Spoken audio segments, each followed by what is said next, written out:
Quel est le pseudonyme que tu as choisi? Il faut que je me réveille. Max. Tu es VIP, VIP, c'est-à-dire que tu bénéficies d'un séminaire mensuel, de conversations téléphoniques illimitées et d'un certain nombre d'autres avantages. Et aujourd'hui, tu souhaites me parler de... Je souhaite te parler de mon travail et de la façon dont j'aimerais progresser au travail, sachant que j'ai quelques soucis, on va dire, globalement de charge de trop de boulot, parce que on le verra, je suis devenu très compétent dans mon métier et mes patrons m'en demandent beaucoup. Et Métier dans un qui second est... temps, mon métier qui est en fait, au sens très large du terme, j'accompagne des clients sur l'utilisation d'un logiciel. Ok, Je rentrerai pas dans le détail de quel logiciel parce que c'est un peu trop spécifique. ok, ok. Et alors, du coup, le dilemme, le conflit, le blême, c'est quoi? Alors, est-ce que tu souhaites que je fasse un peu la façon dont j'en suis arrivé là, ou tu veux arriver, ou est-ce que je parle directement de la Tu vas problématique? commencer, alors on va le faire à la Colombo. On va d'abord dévoiler le meurtrier, puis ensuite on va faire semblant de le chercher. Donc tu vas d'abord poser ta question, et puis ensuite on verra le contexte qui a amené jusque-là. D'accord. Alors, mes questions sont multiples mais tournent autour du même sujet. Euh, Sachant que j'ai une charge de travail qui est bien plus importante que ce qui est normalement admis pour mon poste et aussi pour certains de mes collègues. Donc, quand je dis ça, c'est Dixit, mes patrons qui me l'avouent. Comment est-ce que je peux redescendre à une charge de travail standard et ne plus être écrasé par les différents projets? Alors ça m'évoque... J'enchaîne les... Vas-y. Vas-y. Non, non, non, je t'écoute. Ok. Donc, oui, je vais te lister les différentes questions qui tournent autour du même sujet. Comment arriver à bosser sur des sujets de fond et pas uniquement traiter le quotidien? En fait, mon métier permet d'avoir énormément de projets, la vie courante du métier, mais à côté, avoir des projets, on va dire, d'optimisation qui sont intellectuellement beaucoup plus intéressants. Donc, en gros, aujourd'hui, j'ai beaucoup de projets du quotidien. J'aimerais aller un peu plus vers des projets de fond. Mais comment amener ça à mes patrons? D'accord, donc Ensuite, il y a... Ah, il y a encore oui, une question, d'accord, vas-y. oui. Ensuite, alors ça, c'est ce que me reprochent mes patrons. Dans le travail, donc il y a une énorme partie technique, et sur la partie technique, j'ai aucun souci. C'est plus sur la partie relationnelle, communication, un peu politique au sens large du terme. C'est une partie sur laquelle je suis pas fondamentalement doué, mais qui me prend du temps. C'est passer du temps avec les clients, en accompagnement sur site. Mes patrons ne veulent pas, ne voient pas que ça prend énormément de temps, et donc comment euh, me détacher un peu du côté opérationnel pour faire beaucoup plus de relationnel, ce que mes patrons me demandent, mais qu'ils ne me laissent pas le temps de faire. Ok, c'est tout? Oui. Après, c'est des petites questions subsidiaires, mais globalement, on a le fond du problème. Euh, Alors, dans l'ordre ou dans l'ordre antéchronologique, comment on va faire? On va commencer dans l'ordre chronologique. Alors, la première réflexion que ça m'inspire, c'est que c'est toujours mon fameux concept, enfin concept, c'est ma fameuse idée de la responsabilité individuelle versus la faute collective ou vice-versa. C'est que si tu as beaucoup de boulot, c'est indirectement la faute des autres. C'est-à-dire que tu vis quotidiennement le syndrome de celui qui n'a pas cédé aux sirènes de la médiocrité, donc qui est compétent dans son domaine, et donc en fait qui est surchargé de travail. Pourquoi? Parce que, par contraste, il surnage au milieu d'un océan de médiocrité. Et plus le métier est technique, plus la compétence est objectivable, plus c'est vrai. Plus, D'accord. plus le métier, moins le métier est évaluable, quantifiable techniquement par des critères plus ou moins objectifs, moins c'est vrai. C'est moins vrai dans un milieu artistique, c'est beaucoup plus vrai dans un milieu technique, voire ultra technique, où la performance finale peut se mesurer par fonctionne, fonctionne pas en panne, performant, pas performant.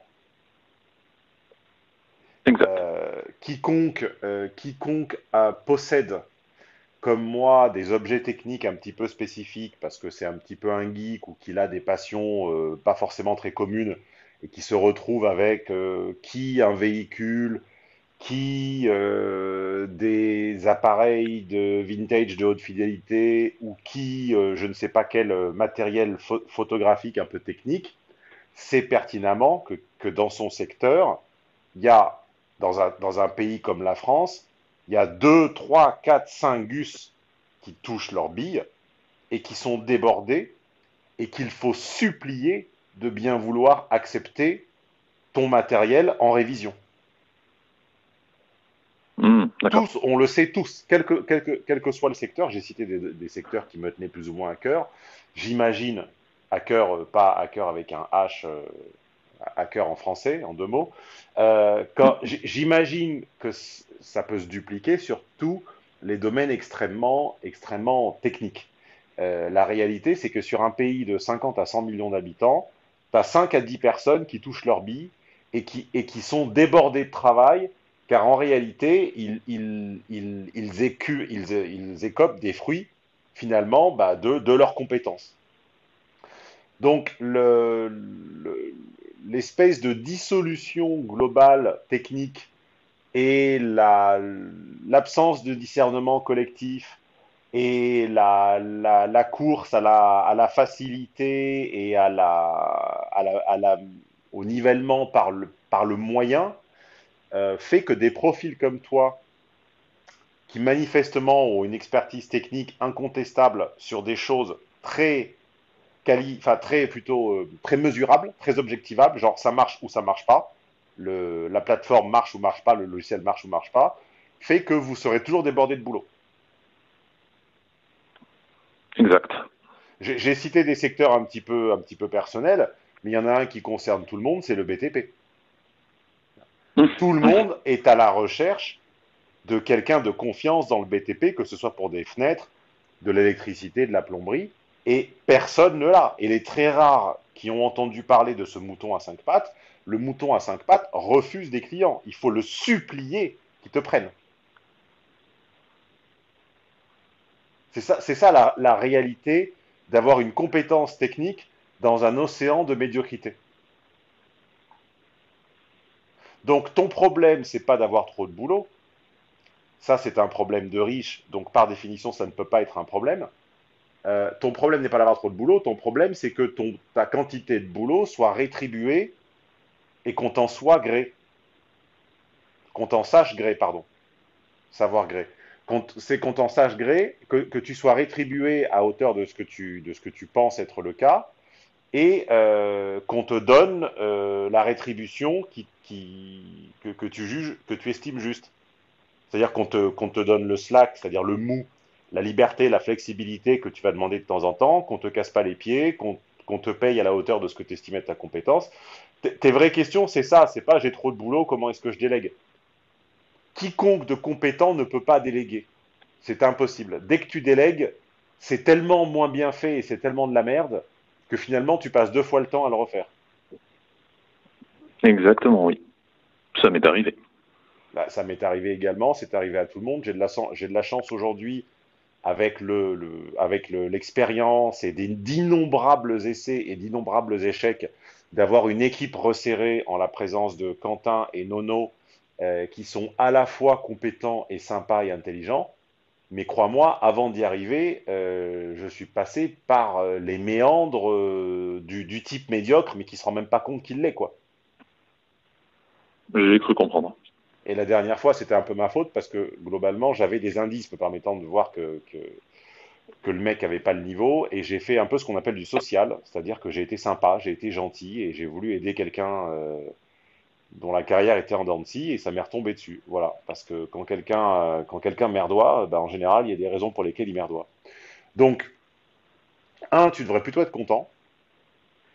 Deux, ça veut dire que tu as rejoint de facto le club très fermé des gens qui savent faire quelque chose et qui savent très bien le faire. Maintenant, bah, 3, il faut te faire payer à sa juste mesure. Quand je dis payer, c'est au sens large. Gratification, rétribution, directe et indirecte.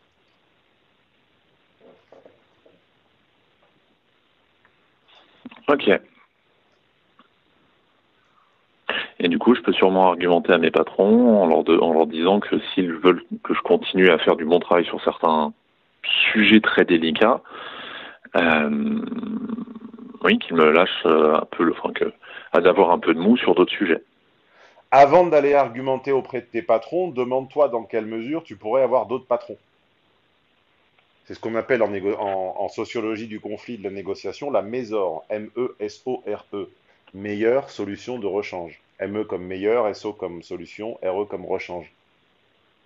On ne va jamais, enfin, on est d'autant plus armé pour discuter avec j'allais dire son exécutant, non, comment on dit N+1 en français, avec Manager. son donneur d'ordre, le manager, Oui. jusqu'à présent, je ne crois pas que ce soit encore tout à fait français, Oui, effectivement. avec son donneur d'ordre, on y va d'autant plus campé sur ses talons et dans ses bottes qu'on sait ce qu'on vaut sur le marché de l'emploi. Parce que si ta compétence, elle est propre à une boîte en France, t'es un peu, mon raisonnement devient caduc, tu vois. Oui. Bon, après, c'est vrai que je suis très... Attention à ne pas avoir développé non plus une ultra compétence de niche sur quelque chose qui est absolument pas recyclable. Non, c'est bon, à ce niveau-là, je peux me recycler dans des boîtes du même secteur. Et il y en a plusieurs. Il y en a plusieurs Oui. centaines en France. Oui, oui, oui. Bon, et ben alors, tu as tout pour aller négocier ce que tu veux auprès de ton donneur de, comment dire en italien, je crois qu'en italien, littéralement, on dit donneur de travail. C'est bizarre, ça m'avait surpris au début. De ton encadrement, voilà. Si c'est le cas, eh ben, écoute, je pense que tu es en mesure d'aller présenter tes prétentions à ton encadrement. Voilà. J'étais chez mon tailleur l'autre jour qui m'a annoncé ne pas pouvoir livrer la veste que je lui ai commandée pour cet hiver fin janvier, mais plutôt début février, parce que les boutonnières prenaient un petit peu plus de temps à faire, parce qu'évidemment, comme il travaille à l'ancienne, en dépit de son âge, c'est un jeune homme, mais comme il travaille à l'ancienne, il les fait à la main. Et m'expliquait-il, les boutonnières à la main, évidemment, c'est un détail que peu remarquent, mais qui prend beaucoup plus de temps qu'à la machine. Alors je lui ai dit de prendre tout son temps, d'abord parce que j'avais pas le choix, et puis aussi parce que c'est une démarche que j'apprécie. 100% des gens qui m'ont formé et que je respecte avaient exactement la même. Je me rappelle que j'ai cité souvent ce texte de Peggy dans son recueil de textes sur l'argent. Il parlait d'un rempailleur de chaises. Un honneur voulait que ce barreau de chaise fût bien fait. Toute partie dans la chaise qui ne se voyait pas était exactement aussi parfaitement faite que ce qu'on voyait. C'était le principe même des cathédrales. Alors pourquoi vous parlez-je d'église, de bâtons de chaise, d'œillères, de boutonnières et de vestes? C'est pour attirer votre attention sur quelque chose. Comme beaucoup de sociétés, j'offre un cadeau à mes nouveaux clients. Ça, c'est pas inhabituel, beaucoup le font. Mais souvent, c'est des goodies en plastique ou des petits coupons de réduction qui leur coûtent pas bien cher. Non, moi, je vous demande de regarder l'attention aux détails que je mets dans les cadeaux que je fais aux VIP. Parce que qui dit attention aux détails dans quelque chose qui se remarque peu, dit qualité dans l'essentiel. Et ce mois-ci, le cadeau, ce sera le choix entre 2 flacons, des vrais flacons, contenant des vrais parfums, donc vous les recevrez par la poste, à la seule condition de résider en France ou en Europe. On ne peut évidemment pas prendre le risque d'expédier en Polynésie ou au fin fond de l'Asie mineure, mais en tout cas, vous recevrez donc au choix un parfum qui s'appelle Réalisme ou son alter ego qui s'appelle Fantaisie. Voilà, le symbole derrière ce cadeau m'a demandé un petit peu de recherche et je vous demande simplement, à défaut de l'apprécier, de prendre le temps de le noter parce que vous verrez que ça n'est pas chez tout le monde. C'est chez Tonton Stéphane, c'est sur Mad Consulting, c'est pour tout abonnement VIP avant le 29 février à minuit. Et oui, en plus, année bissextile. D'accord, je vois. Ouais, c'est beaucoup plus clair, effectivement. Et n'hésite pas, à la limite, sans peut-être faire une photocopie exacte de l'argumentation qu'on s'est tenue aujourd'hui, mais moi, alors je connais pas la culture de votre entreprise. La culture, c'est le moment où tu sens que ce que tu t'apprêtes à dire n'est pas audible et n'est pas dissible. C'est là que tu comprends qu'il y a une culture. C'est quand on est trop jeune dans l'entreprise, on ne comprend pas cette notion de culture, et c'est le jour où on dépasse les bornes et qu'on est ensuite châtié que l'on comprend qu'il y en avait une. Moi, j'ai compris comme ça la culture de la société Sofres, là, quand ils m'ont gentiment laissé partir en 2005, c'est parce que j'ai compris que il y avait quelques évidences, mais quelques vérités crues, enfin quelques faits absolument vérifiables qu'il fallait passer sous silence. Voilà. Donc, si la culture, si tu estimes que la culture te le permet, moi, c'est un discours que je tiendrai quasiment mot pour mot. C'est-à-dire que avant de réclamer quoi que ce soit, je dirais que concrètement, le fait est que tu as développé sur ces logiciels ou sur ce software ou sur ce hardware, je ne sais pas si c'est du soft ou du hard, tu as développé une compétence qui fait que 95% de tes homologues autour de toi passent pour des branques. Et que dans un domaine super technique, quand c'est le cas, eh bien, on a beaucoup de boulot et on ne s'en plaint pas, mais par contre, on réclame un certain nombre de prérogatives, tout simplement parce qu'on sait qu'on n'est pas hyper facilement remplaçable. C'est un discours un petit peu couillu, mais de temps en temps, il faut savoir également, faut savoir être un petit peu sexué également dans la façon de présenter ses résultats. Et moi, c'est quelque chose que, modulo le vocabulaire, je pense que je dirais à ta place. Chose que j'ai jamais osé faire jusque-là, mais effectivement, je suis tes conseils. Quitte à prendre l'exemple du BTP, hein. Tu dis quiconque, quiconque, si vous connaissez quelqu'un qui est satisfait, si vous connaissez un entrepreneur BTP qui satisfait ses clients, je vous parie que son carnet de commandes est plein à 2 ans et qu'il refuse des gens. Car c'est l'exacte réalité. Ouais, c'est le cas pour l'avoir vécu, oui. C'est l'exacte réalité. Pourquoi? Parce que je le répète, et c'est ça en fait ton enjeu, c'est pas ton enjeu direct à court terme, mais c'est ce qui sous-tend ton enjeu. C'est-à-dire, c'est pas ce après quoi tu cours. Pardon, je sors d'une sieste, j'arrive pas à articuler. Cela n'est pas ce après quoi tu cours cette semaine pour manger, qui serait ton enjeu à court terme. C'est ce qui sous-tend ton enjeu de fond. C'est-à-dire, c'est ce qui permet de comprendre l'équilibre des forces en présence. L'équilibre des forces en présence, c'est que plus un sujet est technique et quantifiable, plus la médiocrité immanente à l'être humain va être visible. C'est la raison pour laquelle les médiocres se répandent dans des secteurs où la performance n'est pas quantifiable et pas mesurable, comme l'administration, l'art. C'est le problème de l'anomie, c'est ce qu'on appelle l'anomie des marchés de l'art. C'est que les marchés de l'art présentent comme définition récurrente de toujours avoir voulu échapper ou résister à une définition unifiée. C'est ce que j'avais étudié à Sciences Po dans le cadre de mon mémoire sur le marché des comédiens. C'est-à-dire qu'à chaque génération depuis l'encyclopédie, il y a un théoricien, le dernier en date, le plus fameux étant Jouvet au XXe siècle, qui a essayé de théoriser, c'est-à-dire de ramener à quelque chose de quantifiable et d'évaluable la performance d'un acteur. Et ce métier a toujours décliné toute tentative, encore une fois, d'unification des notes. Pourquoi?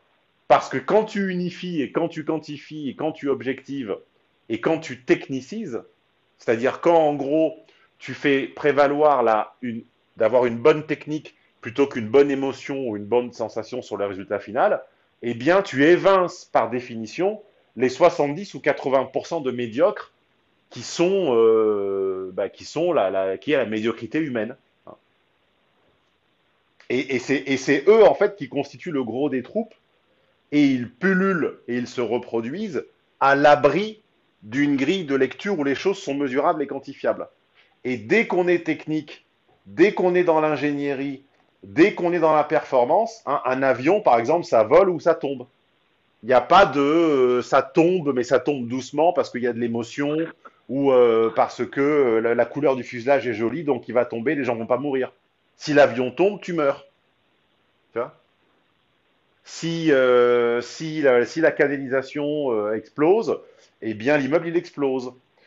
Si la fenêtre est mal fabriquée, eh bien elle se casse, ou elle prend l'eau, ou elle prend le vent, ou la toiture prend l'eau. Tu vois ce que je veux dire?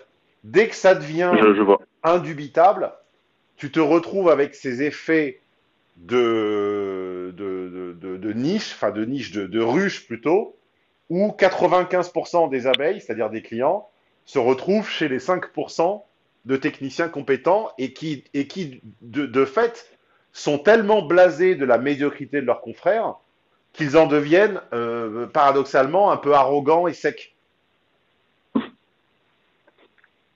Ouais, Toi, chose qu'on toi m'a ton déjà un peu enjeu, reproché.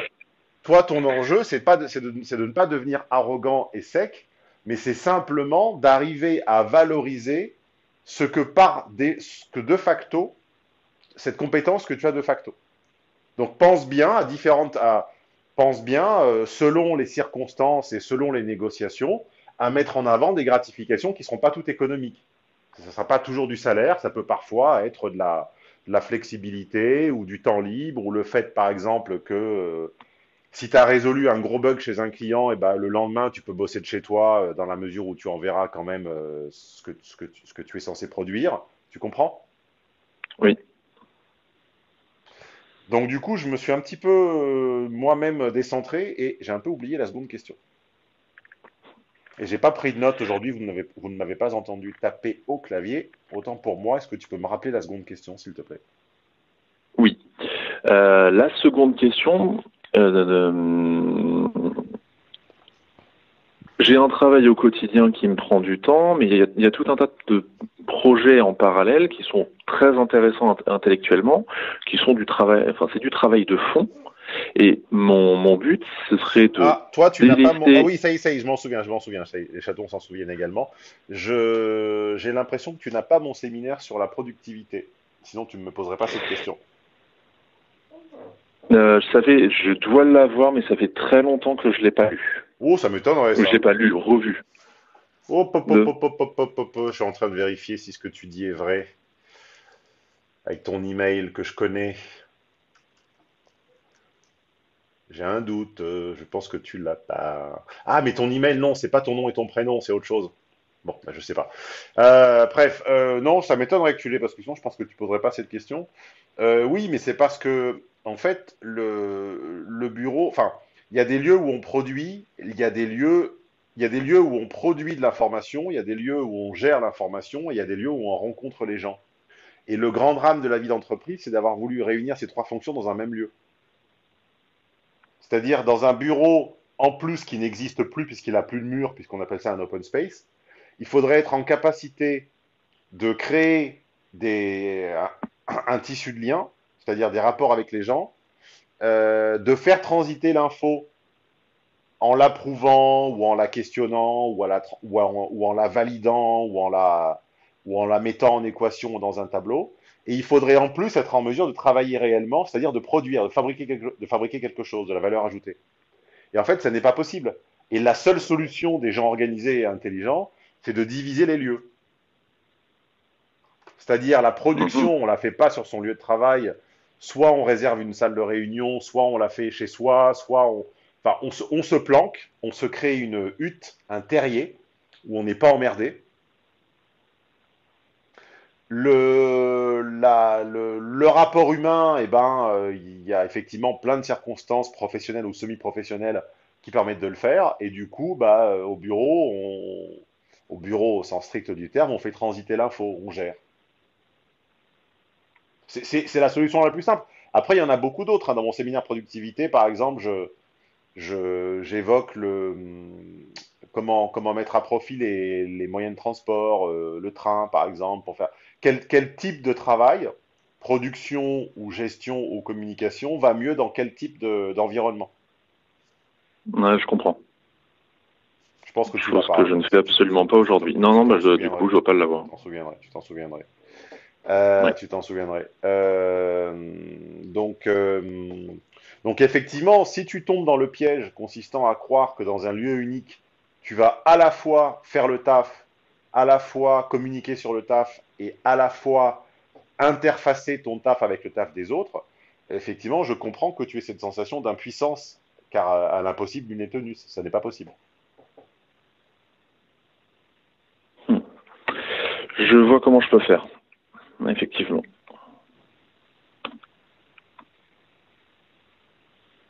Ok.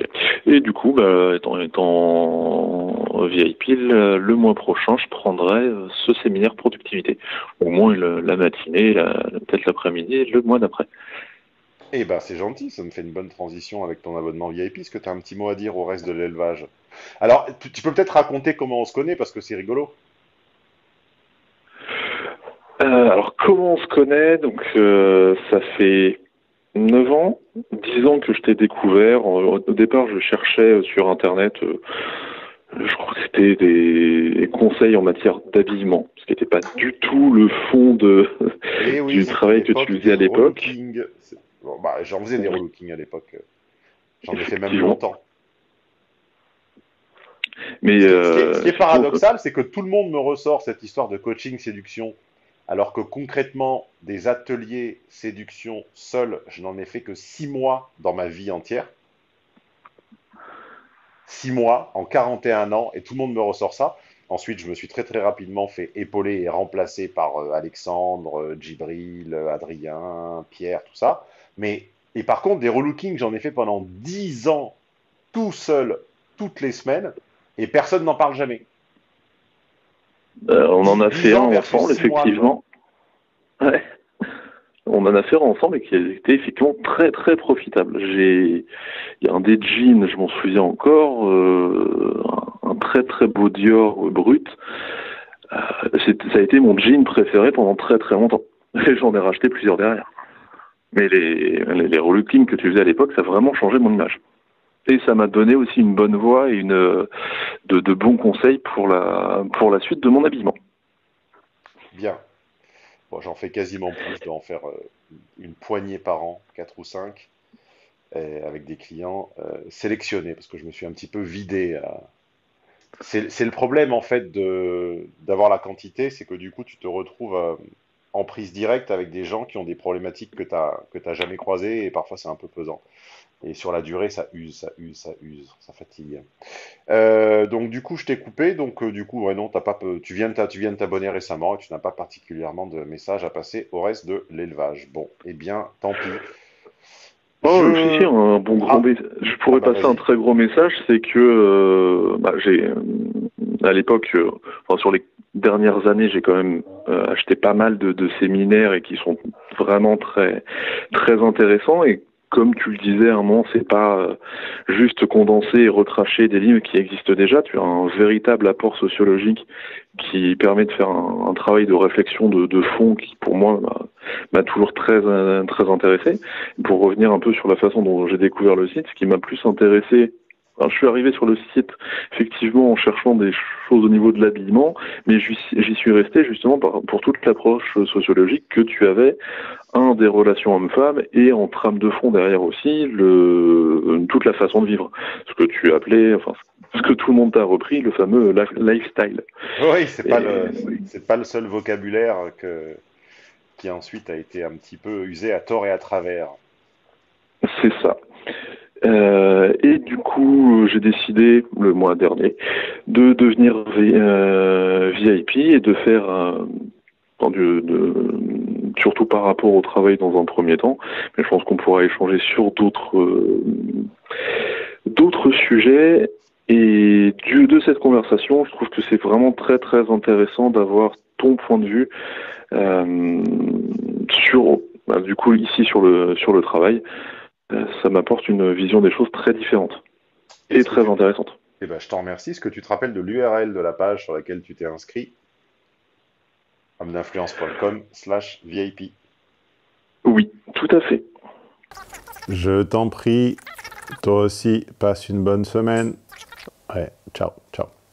Elle t'a plu l'étude de cas de la semaine? Elle t'a fait voir les relations hommes-femmes ou amicales ou professionnelles d'une autre manière? Merci d'être là, merci de l'attention que tu portes à ces contenus. Tu as au mieux du mieux du mieux 20% de l'information. Vous ne remonterez pas et vous n'inventerez pas l'essence des séminaires jusqu'à la machine à penser en étudiant simplement les études de cas. Pourquoi? Parce que mon système, il est pensé ainsi que les informations des séminaires. C'est comme ce qu'on fait à Vegas, ça a lieu pendant les séminaires et ça n'est que dans les enregistrements des séminaires. Coup de bol, ils sont disponibles en archive sur mon site au téléchargement immédiat, à la journée ou à la demi-journée. Et si vous ne pouviez pas tout acheter d'un coup, ce que je comprends parfaitement, vous avez même la possibilité de les mettre dans votre wishlist et d'investir au fur et à mesure, à commencer tout simplement par une demi-journée. Et si tu fais partie des gens entiers, des gens qui n'aiment pas faire les choses à moitié, je te présente l'abonnement VIP. Et je te laisse découvrir les bénéfices que ça offre, l'accès